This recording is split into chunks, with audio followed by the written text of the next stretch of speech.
Takže ahoj, ahoj, zdraví vás Kubinko a chci vám ukázat ukázku ze hry Counter-Strike 1.6.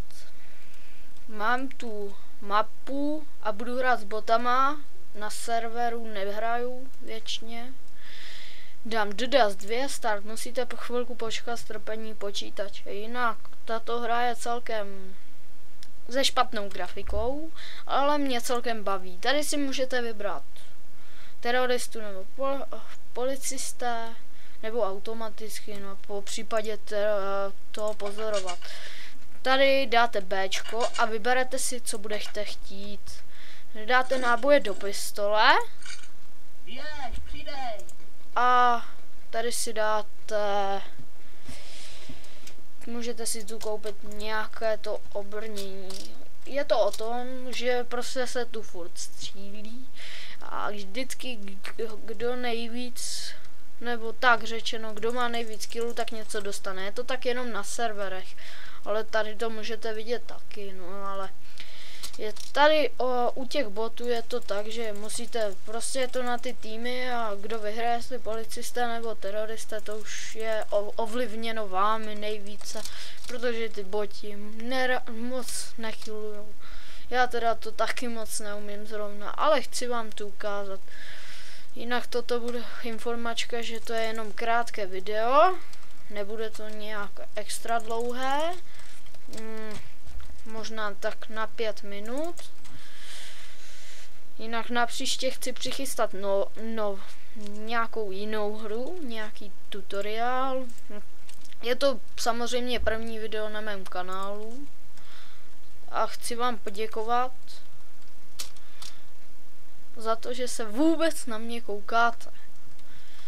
Já to moc ještě jsem takový začátečník, vidíte, tady jsou granáty a já mám třeba brokovnice a ti mě dali headshot.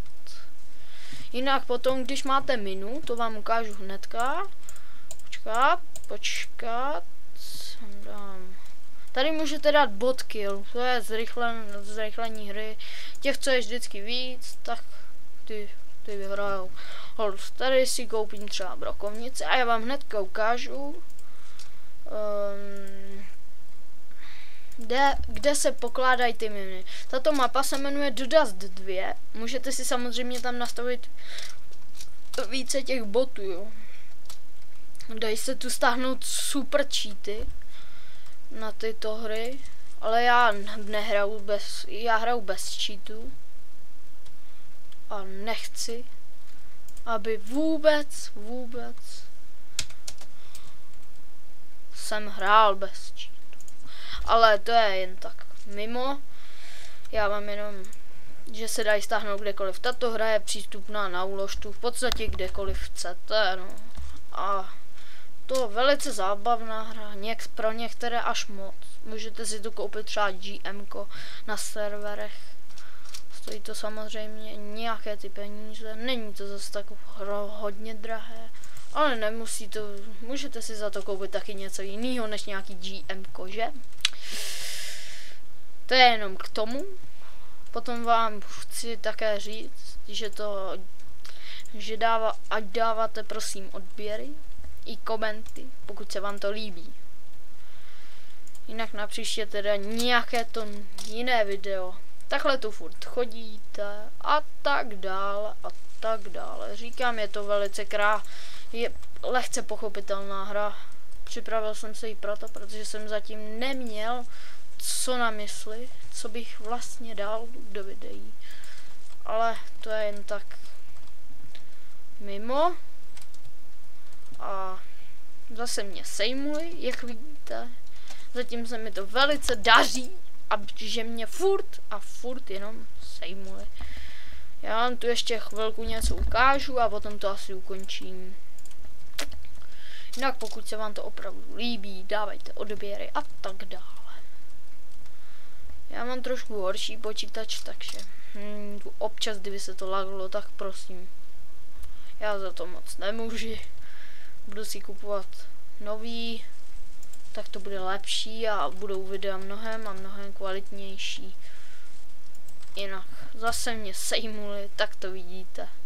Takhle je to furt a furt o tom samým. Vám ještě třeba ukážu jiné mapy, jestli chcete.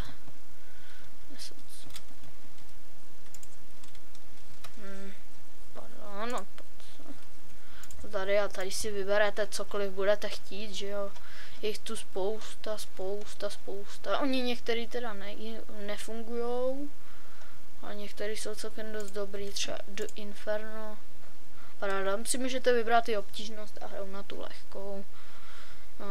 Tuhle jsem hrál na střední, ale mně to stačí na tu lehkou. Třeba to do Inferno není zas tak špatný, tady třeba si vyberete, tady si koupím třeba toto, náboje, no.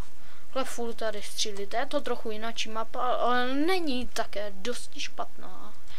Taky jsem na ní chvíli hrál, ale v multiplayerech nejčastěji, protože to mě baví na téhle mapě, že je taková hodně otevřená. Jinak skrčíte se CTRL, kdyby vám to dělalo problémy. Mě to tehdy dělalo.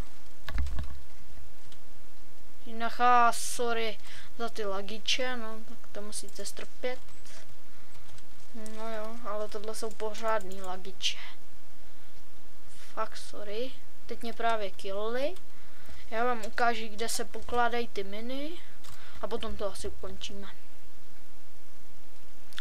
Jinak je to furt o tom samým, říkám. Furt. Ještě tady si koupím to brnění. Nebo takový brnění, no. Vestu, tak řečeno. Vám ukážu ty pokladní u týdle.